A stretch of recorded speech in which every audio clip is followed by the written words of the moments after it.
일타 스님의 초발심 자경문 강의 3. 자경문 9. 칭찬도 허물도 마음에 두지 말라. 1. 허물을 들추지 말라. 아홉째는 남의 허물을 말하지 말라. 이제 자경문 강의도 끝을 향하고 있어 자경신문 중 9번째에 이르렀습니다. 남의 허물을 말하지 말라. 이는 너무나 당연한 가르침이요 범하여서는 좋지 않다는 것을 누구나 잘 알고 있습니다. 그런데 사람들은 어떠합니까? 남의 허물을 이야기거리로 삼아 말하기를 즐거워합니다. 칭찬보다는 허물 들추기를 더 많이 합니다. 걱정하는 듯 관심을 보이는 듯 남의 허물을 말하지만 그 뒤에는 나의 허물 없음을 자랑하거나 자기의 허물에 대한 자위가 섞여 있습니다.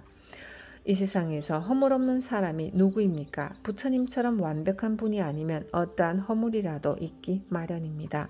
그러므로 크나큰 죄악이 아니라 누구든 짓고 짓기 마련인 허물이라면 덮어버려야 합니다. 그냥 덮어버리면 그만인 것입니다. 그런데도 작은 허물을 말하기 시작하고 감정을 섞어서 큰일이나 난 것처럼 들먹거리기 시작하면 굉장한 일로 비춰지게 됩니다. 샤카모니 부처님의 모국인 카필라국과 이웃나라 코올리국도 사소한 말싸움 때문에 전투 일보 직전의 상태에 이르기까지 하였습니다. 부처님이 성불하신 지 몇 년이 지났을 때의 일입니다. 부처님의 고향인 카필라국의 동쪽에는 로히니 강이 흐르고 있었고 강 건너에는 코올리국이 있었습니다. 문제의 발단은 양쪽 나라를 끼고 있는 로히니 강의 뚝에서 시작되었습니다. 가뭄이 계속되던 어느 해 여름 곡식이 타들어가기 시작하자 양국의 농민들은 강둑에 서서 어떻게 하면 많은 물을 끌어들일 수 있을까를 궁리하고 있었습니다. 그때 코올리국의 한 청년이 소리쳤습니다. 어이, 이 강물을 양쪽 나라가 함께 사용하면 두 나라 곡식이 모두 말라 죽을 것이다. 물은 우리 쪽에서만 쓸 테니 모두 이리로 보내라. 웃기는 소리 하고 있네. 너희들만 물을 쓰면 우리는 어떻게 하란 말이냐.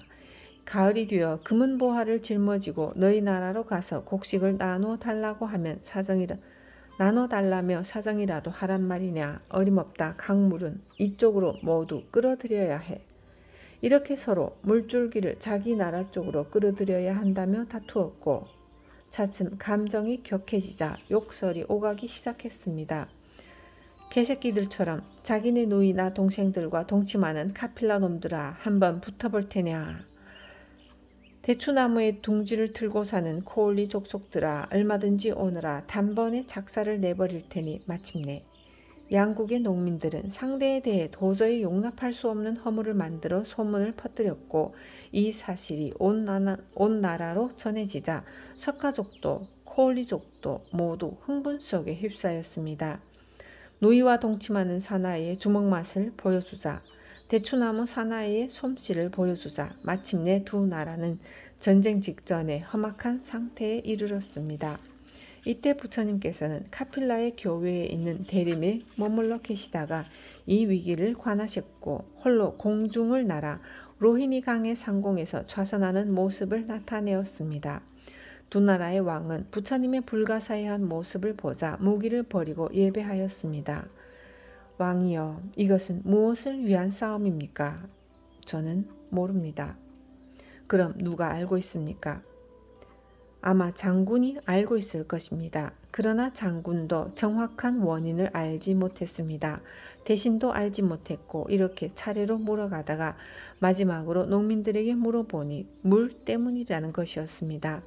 모든 사람이 전쟁의 원인을 알게 되자 부처님께서 물었습니다. 왕이여, 물과 사람 중 무엇이 더 소중합니까? 물보다는 사람이 훨씬 중요합니다. 그런데 왜 물 때문에 훨씬 소중한 목숨을 버리려 하십니까? 그것도 전투를 하는 이유조차 분명히 모르는 싸움을? 양국의 왕은 이 말씀에 정신을 차렸습니다. 만일 부처님께서 오시지 않았더라면 우리는 서로를 죽여 피해강을 이루었을 것입니다. 부처님 감사합니다. 이처럼 사소하게 시작된 말 한마디가 능히 피바다 직전의 상태까지 몰고 갈 수 있습니다. 실로 구업은 무서운 것입니다. 그러므로 남의 허물을 말하기 전에 자기의 허물부터 볼 줄 알아야 합니다. 특히 항상 자기를 돌아보며 살아가는 수행자가 본분을 잊고 남의 허물을 들추어내어 중상모략한다면 어찌 합당한 일이라 하겠습니까? 속인이든 출가승려든 돌을 닦는 이가 남을 헐뜯는 것은 도심을 근원적으로 등지는 행위가 될 뿐입니다. 그리고 바로 이것 때문에 야운 스님은 남의 허물을 말하지 않는 것이 너무나 당연한 일임에도 불구하고 이 조항을 자경신문 중에 하나로 삽입한 것입니다. 좋은 소리, 싫은 소리 그 어느 것을 들을지라도 마음의 동요가 없어야 하느니라. 덕이 없으면서 남의 칭찬을 듣는다면 참으로 부끄러워해야 할 일이요. 허물이 있어 비난을 듣는다면 참으로 기뻐해야 할 일이다.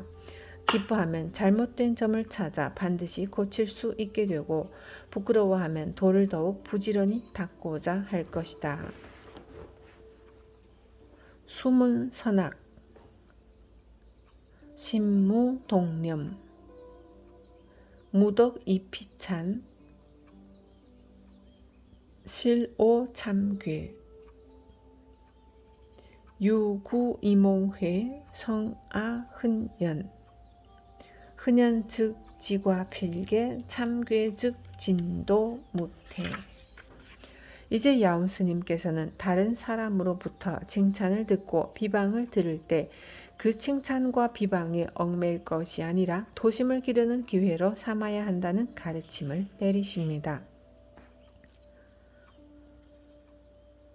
좋은 말에나 나쁜 말에나 무심할 수 있고 배워야 한다는 이 말씀 참으로 뼈있는 가르침이 아니고 무엇이겠습니까? 그러나 이렇게 하기가 쉬운 일은 아닙니다. 잘못했더라도 욕을 얻어먹으면 이 자식이 욕을 해? 잘 만났다. 오늘도 한번 맛 좀 봐라 하면서 악을 쓰며 달려듭니다. 또 아부성 칭찬인 줄 알면서도 자기를 치켜 세워주면 은근히 좋아합니다. 곰곰이 한번 생각을 해보십시오. 잘못을 긍정할 줄 모르고 칭찬을 좋아하는 밑바닥에는 어떤 심리가 깔려 있습니까? 내가 잘났다는 생각이 깔려 있습니다. 과연 잘난 것이 좋은 것입니까? 세상을 살아가고 돌을 닦음에 있어 잘난 것이 얼마나 유용하게 작용합니까? 넓은 들판에 전나무와 가시나무가 서 있었습니다. 가시나무를 늘 얕잡아 보던 전나무는 어느 날 가시나무에게 말을 걸었습니다. 못생긴 가시나무야, 너는 정말 쓸모가 없는 것 같구나. 전나무의 말에 시무룩해진 가시나무가 전나무에게 되물었습니다. 전나무야, 그럼 너는 어떤 쓸모가 있니? 나만큼 좋은 제목이 어디 있겠어? 마땅히 좋은 집을 지을 때는 내가 필요하지. 전나무는 어깨에 힘을 주며 뽐내자 가시나무가 피식 웃으며 점잖게 말했습니다. 그래? 그러나 나무꾼이 도끼를 들고 이 들판에 오면 그때는 내가 부러워질걸? 전나무는 아무 말도 하지 못했습니다. 중국의 대사상가 장자에게 한 선비가 찾아와 대화를 나누었는데 장자의 사상이 크고 높기는 하지만 별 쓸모가 없게 느껴졌습니다. 선생님의 말씀이 훌륭하기는 하지만 저 앞에 있는 나무처럼 쓸모가 없는 듯합니다. 저 나무는 크기는 하지만 온통 구부러지고 울퉁불퉁하여 목수들이 쳐다보지 않거든요.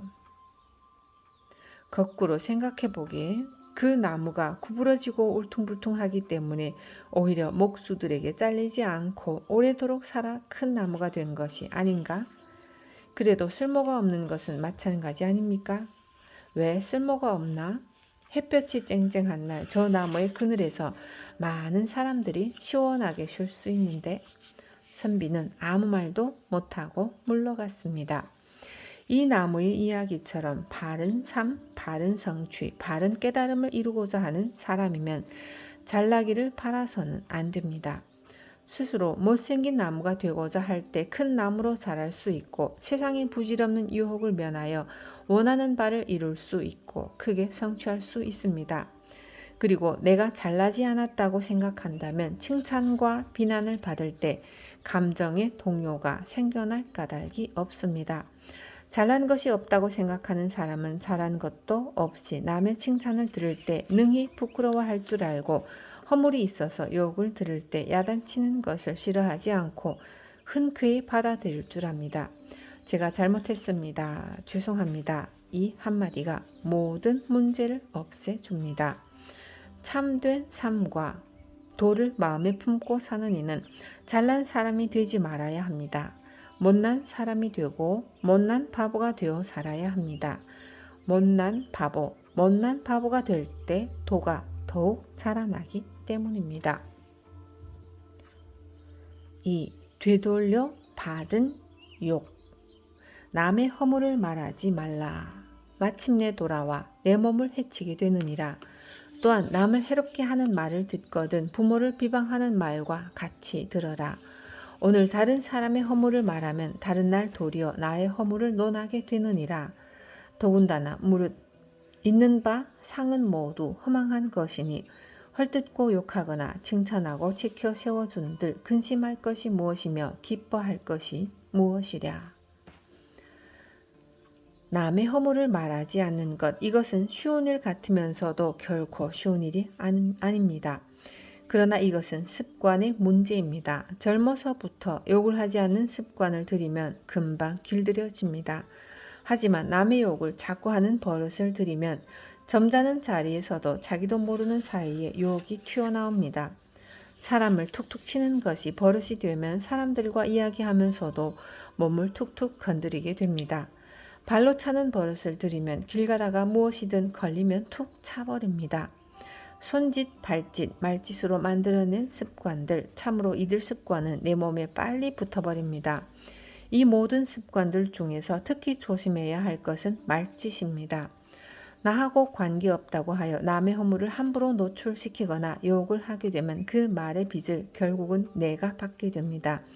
물론 나를 욕하는 소리가 좋게 들릴 리는 없으나 싫은 소리에 마음을 줄 필요도 없습니다.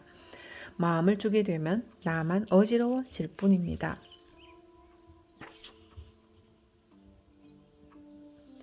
어느 날 부처님께서는 잔뜩 화가 나서 찾아온 젊은이를 만나게 되었습니다. 그 젊은이는 다른 종교를 믿는 사람으로 자기를 아끼는 친척이 부처님의 제자가 되었다는 사실을 몹시 불쾌하게 여기고 있었습니다.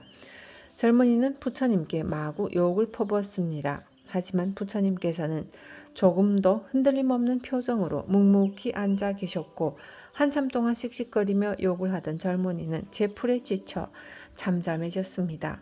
그때서야 부처님께서는 비로소 입을 열었습니다. 그대의 집에 손님이 찾아오는 일이 있는가? 물론 있소.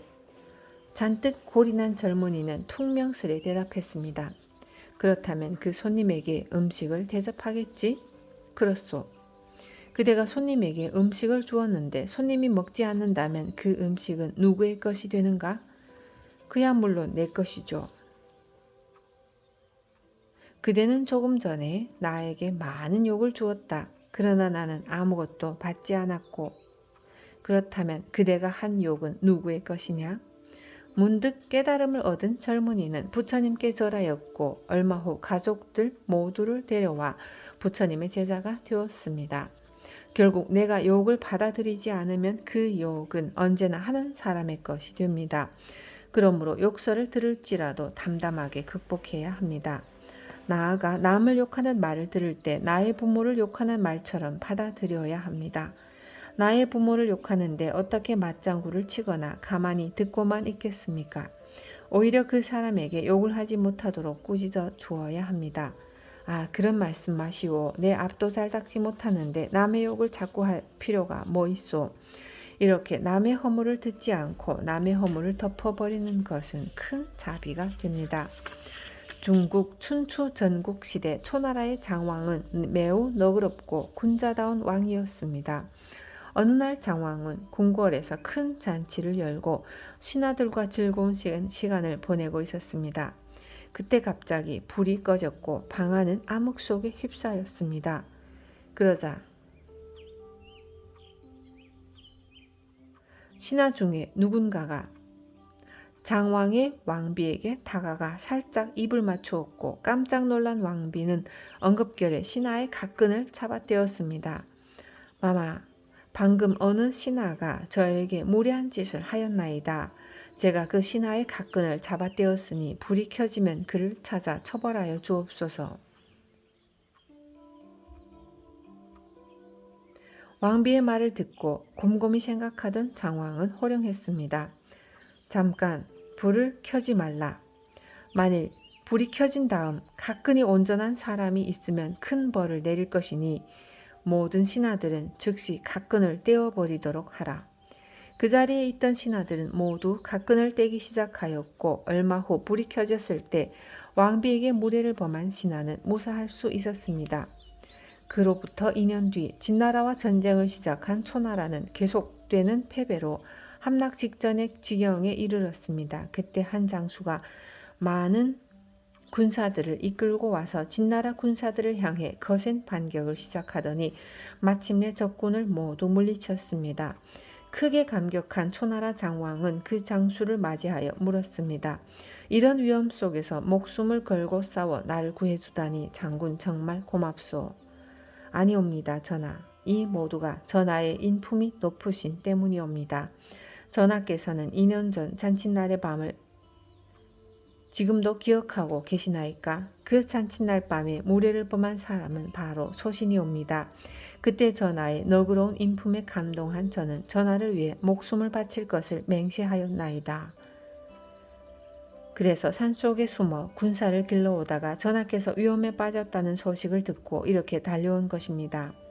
장왕은 장수의 손을 잡고 감사의 눈물을 흘렸습니다. 이 한편의 고사에서처럼 진심으로 남의 허물을 덮어주기 위해 노력해야 합니다. 이제부터라도 남의 허물을 덮어주는 습관을 들입시다.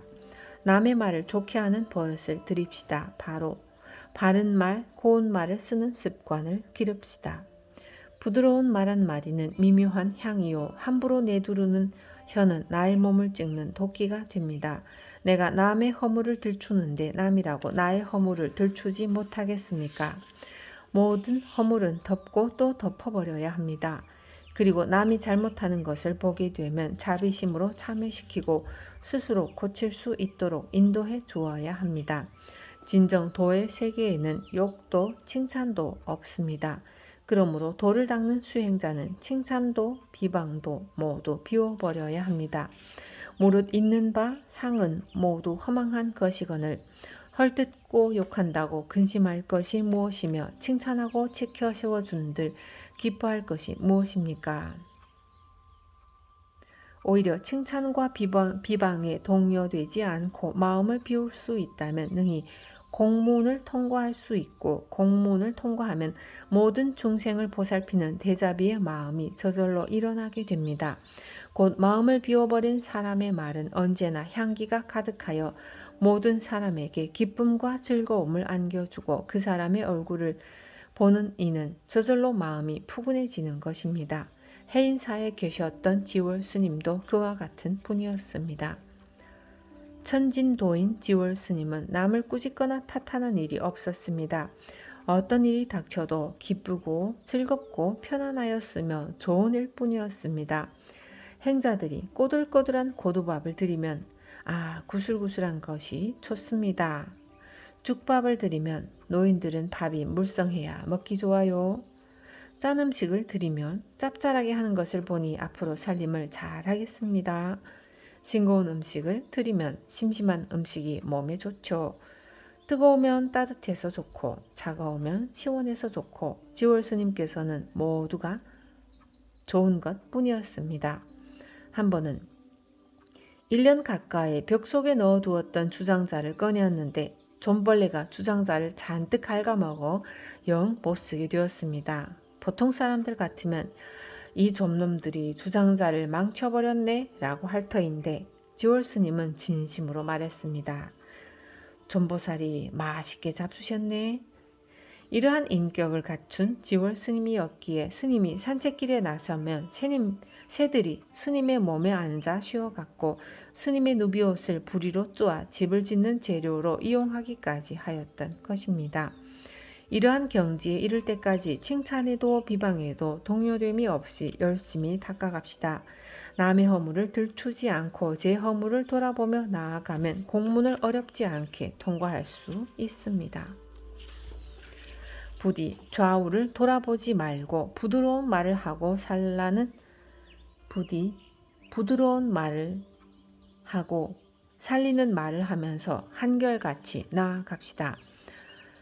우리도 틀림없이 참사람이 될 수 있고 천진도인이 될 수 있습니다. 확실히 이를 믿고 정진하십시오. 이제 칭찬도 비방도 무심하게 흘려보낼 수 있는 부드러운 사람이 되기를 발언하면서 야온 스님의 매듭짓는 노래를 음미하여 보시기 바랍니다. 하루 종일 사람들의 장단점을 말하다가 밤이 되면 흐리멍텅 잠만 실컷 즐기누나. 이와 같은 출가인이 신도시주 받는다면 필경에는 삼계에서 벗어나기 어려우리.